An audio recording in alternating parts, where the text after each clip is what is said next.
When the retired admiral visited the museum, he saw an elderly volunteer examining the old submarine models. He stopped, stared, and said, "This can't be possible." He recognized the smartest submarine engineer from 35 years ago. Katherine Sullivan had come to the museum early that morning, just like always. She was 71 years old, living alone, a humble woman. She'd been volunteering as a guide at this museum for 15 years. She knew the submarine section better than anyone.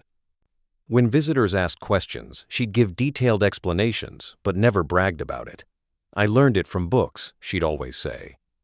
That morning, a special group of visitors was coming, retired Navy officers. Katherine was a little nervous. These were people who had real submarine experience. They could easily spot her mistakes. But she didn't need to worry, because what Katherine knew wasn't written in any book. She had learned it by living it for 30 years. When the admiral arrived and saw Katherine, he froze. "I know this woman," he thought, "but from where?" And then he remembered. "Hello and welcome to The Last Stand."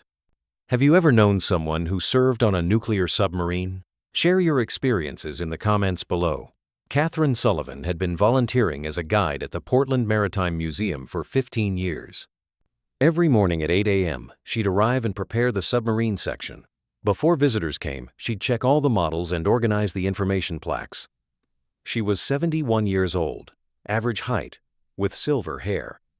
She always wore simple clothes, jeans, white shirts, comfortable shoes. She never acted flashy, never raised her voice. But Katherine had a quality that went unnoticed. When she examined the submarine models, her eyes sparkled differently. As if she knew those models, like she had a special connection with them. When visitors asked technical questions, Katherine's answers were incredibly detailed. When they asked, "How does the nuclear reactor's cooling system work?" she'd give information that wasn't written in books. Katherine's working style was different from other volunteers. When she cleaned the submarine models, she was very careful. She touched each part as if she was working on a real submarine. The strangest part was how she used technical terms. Pressure hull, ballast tanks, periscope depth. She pronounced these words so naturally, as if they were part of her daily life. Museum director Robert Chen really loved Katherine. "This woman is like a submarine encyclopedia," he'd say. "I don't know where she learned all this stuff, but visitors are amazed by her." Katherine's only strange habit was staying alone in the submarine section during her lunch break every day. Nobody saw what she did during that time. Visitors sometimes asked Katherine questions that cornered her. Once, a retired Navy technician asked, "How does the emergency cooling procedure work in a nuclear reactor?" Katherine hesitated. This was classified level information. It wouldn't be detailed in books.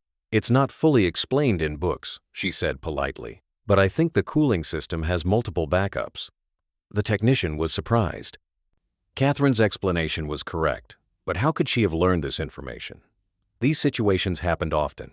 Katherine spoke as if she had lived inside submarines, as if she knew every system. Katherine's habits at home were also strange. She'd wake up at 5 a.m. every morning. She'd check maritime weather reports. Why? Even though she'd never been a sailor, she'd listen to naval frequencies on her radio. She'd follow Coast Guard traffic. Her neighbors thought this was just an interest in maritime affairs. In her small home office, she had maritime books, but not just books. Old technical manuals, engineering diagrams. Where had she found these materials?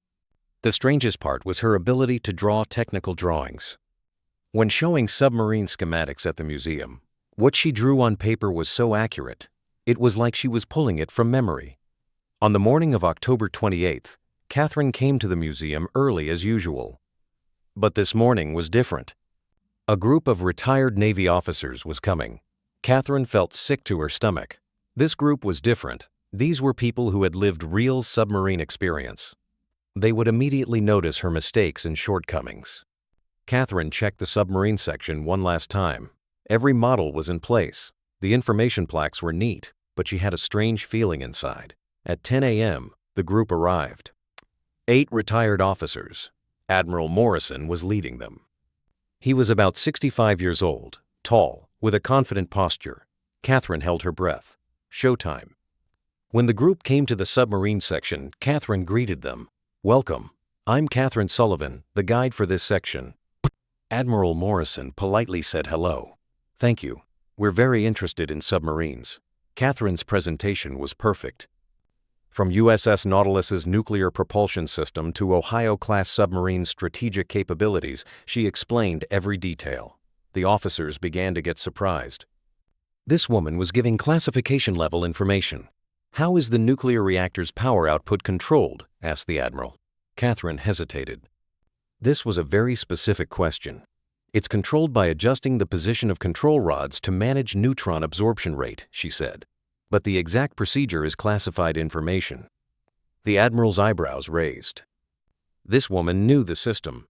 As the presentation continued, the questions became more technical. Katherine was giving correct answers to each one, but she was getting increasingly tense. How is navigation done at periscope depth? Asked another officer. Stellar navigation is used without GPS. Position triangulation is done with sonar contacts, Katherine said. This was information that only people who had served on submarines would know. Admiral Morrison began examining Katherine more carefully. There was something familiar about this woman. Did you serve on USS Florida? Asked the Admiral. Katherine's face went white. I'm just a museum volunteer. But the Admiral's memory was working. He knew this woman. Admiral Morrison quietly watched Katherine. Something about this woman bothered him. She seemed familiar, but he couldn't quite place her. Katherine continued with technical explanations, but she could feel the Admiral's stares. This man had recognized her. How is radiation shielding provided in the reactor compartment? Asked the Admiral. Lead-lined bulkheads and tungsten shielding are used. Exposure levels are constantly monitored, Katherine said. This answer surprised the Admiral. This woman knew the reactor compartment. Then he suddenly remembered. In the 1990s, there was a female engineer. Young, smart, considered a genius in nuclear systems. Her name was Katherine Brighton. The Admiral's eyes widened. This can't be possible. Are you Katherine Brighton? Asked the Admiral quietly. Katherine's heart raced. After 35 years, someone had recognized her. Brighton was my maiden name. She said in a trembling voice, You were USS Florida's nuclear engineer. 1990, 1995. You were the youngest female submarine engineer. Everyone in the museum froze. Katherine Brighton. This name was legend in the Navy. Katherine looked down. Those days were a long time ago. You were a legend, said the Admiral. The woman who made breakthroughs in submarine nuclear technology. Why did you leave? Katherine's eyes filled with tears. Because I made a mistake. The Admiral approached. What mistake? In 1995, USS Florida experienced a reactor malfunction. There was a problem with the cooling system I designed. We almost had a reactor meltdown. Katherine's voice broke. 17 sailors experienced radiation exposure. Because of my mistake, the Admiral shook his head. I remember that incident, but that wasn't your mistake. How wasn't it my mistake? I designed the system. Katherine, I read that incident report too. There was sabotage. A crew member had deliberately damaged the system. Katherine looked in shock. Sabotage? Petty Officer Davis. He'd been discharged, wanted revenge. He had deliberately loosened those cooling pipes. There was nothing wrong with your design. Katherine's world shook. She had been blaming herself for 35 years. But why wasn't I told then? It was a classified investigation, only known at command level. You had already resigned. Nobody felt the need to explain to you. The silence in the museum deepened. Katherine had lived with the wrong guilt for 35 years. Come with me, said the Admiral. I want to show you something. Admiral Morrison pulled out his phone. I'm calling the Pentagon. I'll have Katherine Brighton's files opened. But this is classified, said Katherine. 35 years have passed, and you have the right to learn this information. The Admiral made the call. Admiral Morrison speaking. Open Katherine Brighton's 1995 incident files for review. Immediate authorization. 20 minutes later, the phone rang. The Admiral listened, took notes. Katherine, he said. The official record states, no engineer fault found. Incident caused by deliberate sabotage. Lieutenant PT.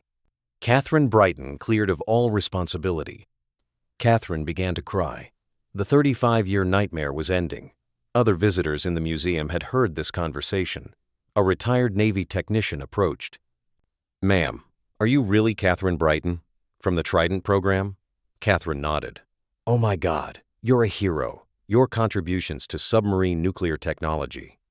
We still use your work." Other officers also approached. Brighton Engineering Protocols were systems she had designed. "Why are you volunteering here?" "What did the Navy do to you?" asked a commander. Katherine told her story. Guilt, shame, escape. "Ma'am," said the commander, "you're one of the Navy's most valuable engineers. This injustice should be corrected." 2 days later, Katherine's home phone rang. "Ms. Sullivan?" "This is Admiral Cooper from the Secretary of Navy office." Katherine was surprised. "Yes? Ma'am, we've reviewed your 1995 case. A great injustice was done to you. We formally apologize." Katherine's eyes filled with tears. "More importantly, we want to make you an offer. A guest lecturer position at Naval Academy. Would you like to teach submarine engineering?" Katherine couldn't breathe. I'm 71 years old. "Age is just a number, ma'am. Your knowledge is priceless."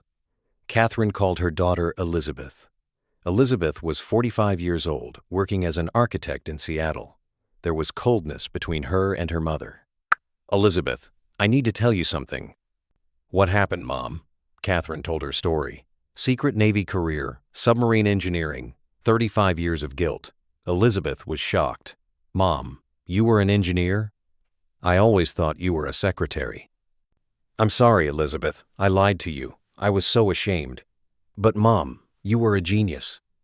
"Why were you ashamed?" After that conversation, the coldness between mother and daughter melted away. A month later, a special ceremony was held at Portland Maritime Museum. 30 officers came from the Navy. Katherine was to be given an honor award. On the ceremony day, Katherine was nervous. Seeing Navy uniforms again after so long was emotional. Admiral Morrison gave a speech. "Today, we honor Katherine Sullivan, formerly Katherine Brighton. Thanks to her contributions to submarine technology, thousands of sailors were able to perform their duties safely." Katherine stood on stage, trying not to cry. Brighton Engineering Protocols are still used today. The safety systems of Ohio-class submarines are her design. Admiral Morrison turned to Katherine.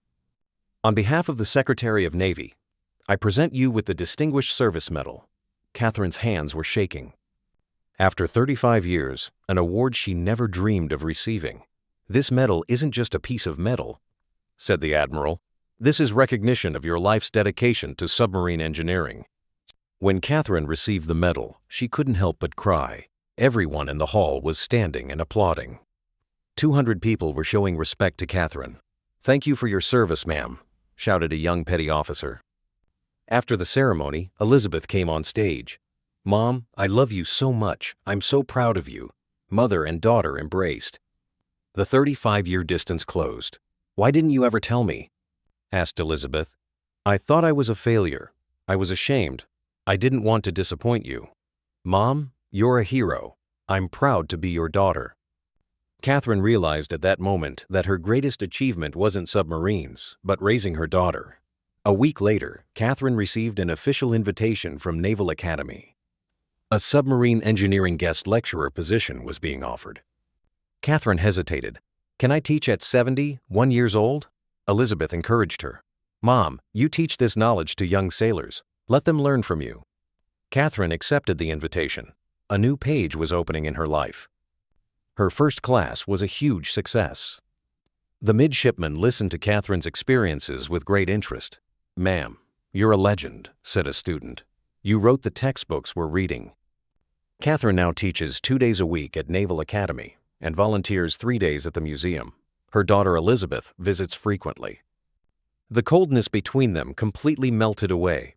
"Mom, now I understand why you always loved sea stories," said Elizabeth. Katherine smiled. "The sea was my life, but I didn't want to lose you. You never lost me, Mom. I'm always by your side." If these powerful stories appeal to you, don't forget to subscribe to the Last Stand channel. We'll continue bringing you more hero stories every day. Katherine Sullivan is now 72 years old. She teaches at Naval Academy, volunteers at Portland Maritime Museum. And now, when she talks about submarines, she's not ashamed. Because everything she knows comes from 30 years of experience. Knowledge shared is knowledge multiplied. This is Katherine's new motto. And every morning when she wakes up at 5 a.m., she checks the maritime weather reports. Because the sea is part of her life.